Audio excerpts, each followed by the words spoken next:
siang, perkenalkan nama saya Veronica Nayuran, NIM 85609393, jurusan PB PAUD semester 7, mata kuliah filsafat. Di sini saya akan menjelaskan tugas 3 filsafat. Yang pertama, dalam konteks pendidikan, kata pilar diartikan sebagai tiang penguat fondasi atau dasar yang menopang seluruh struktur bangunan pendidikan. Tanpa pilar yang kokoh, sistem pendidikan akan rapuh, mudah goyah oleh perubahan zaman, dan gagal mencapai tujuannya untuk mencerdaskan serta memanusiakan manusia.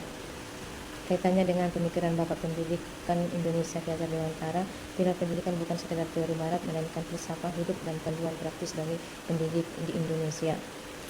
Penjelasan mendalam mengenai pilar-pilar tersebut. 1. Semboyan sistem AMO. Sistem AMO adalah pilar operasional bagaimana seorang guru atau teladan bersikap di depan, di tengah, dan di belakang murid. 1. Ingarso sung tulada. Makna pilar ini menempatkan pendidik sebagai contoh utama. Pendidik bukan sekadar transfer ilmu, melainkan transfer nilai dan karakter. Ing Madya Mangun Karsa. Makna ketika berada di antara murid, pendidik harus mampu menciptakan ruang kolaborasi, memotivasi, dan membangkitkan kehendak atau niat anak untuk terus belajar dan berkarya. Tetiuri Handayani. Ini adalah pilar kemandirian. Pendidik memberikan kebebasan kepada murid untuk berkembang sesuai kodratnya, namun tetap mengamati dan memberikan dorongan moral serta arahan agar anak tidak salah arah. Asas 2. Asas Trikon. Untuk membangun sistem pendidikan yang dinamis namun tetap berakar pada budaya bangsa, Ki Hajar Dewantara merumuskan asas Trikon. Continue. Pengembangan pendidikan harus dilakukan secara terus-menerus dan berkesinambungan dengan sejarah dan budaya kita sendiri. Konvergen. Pendidikan harus menuju pada arah yang sama, yaitu kemanusiaan yang universal.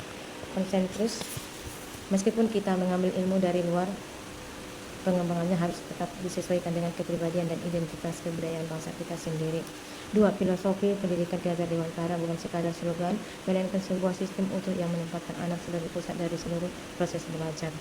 Untuk memahami bagaimana semboyan 3 sila, kita harus mengaitkannya dengan pilar pendidikan Ki Hajar Dewantara yang sering kita kenal sebagai asas Trikon.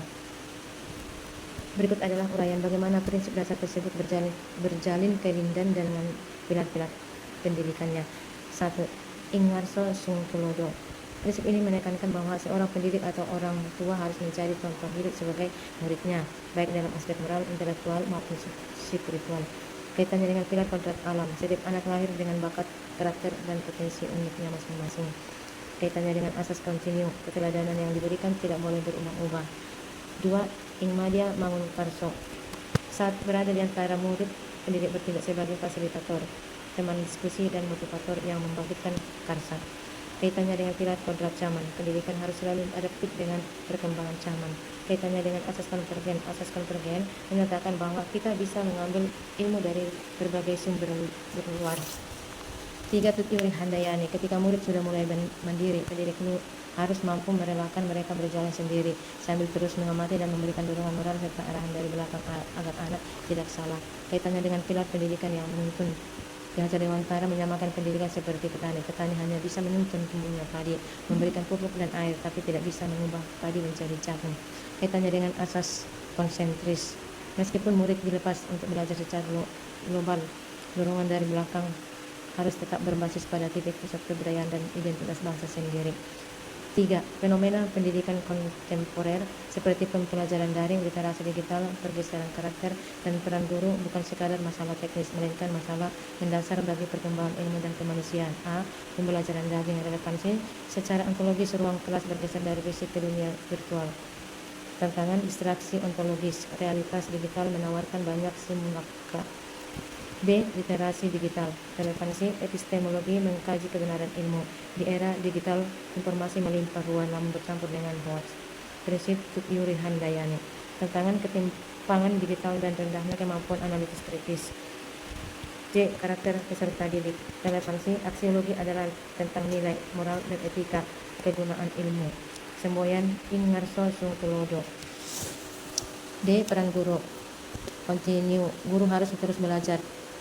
Konsentris. Guru menyaring teknologi tersebut agar proses pemanfaatannya tidak mencabut identitas kultural dan karakter asli peserta didik sebagai bangsa Indonesia. 4. Meninjau sengkarut pendidikan nasional saat ini mulai dari krisis karakter, komersialisasi pendidikan, sehingga orientasi belajar yang sekadar mengajar angka pencapaian administratif. Filosofi Ki Hajar Dewantara melalui filsafat ilmu. Refleksi singkat bagaimana 3 pilar filsafat ini menjawab persoalan nyata tersebut. 1. Menjawab krisis identitas dan pragmatisme. 2. Menjawab banjir informasi dan ketimpangan mutu. 3. Menjawab krisis moral, perundungan, dan kekerasan fisik atau seksualitas. Terima kasih.